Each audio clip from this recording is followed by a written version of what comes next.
এই যা আছে সব বার কর। এটা দিকে আসুন কি ভাই? আমার বগল থেকে খুব গন্ধ হইছে। দোষ বেড়া, তুই বগলের গন্ধ তুই করবি, যা আছে সব বাই কর বেড়া।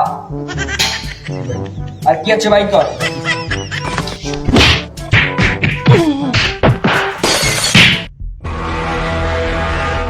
গিরি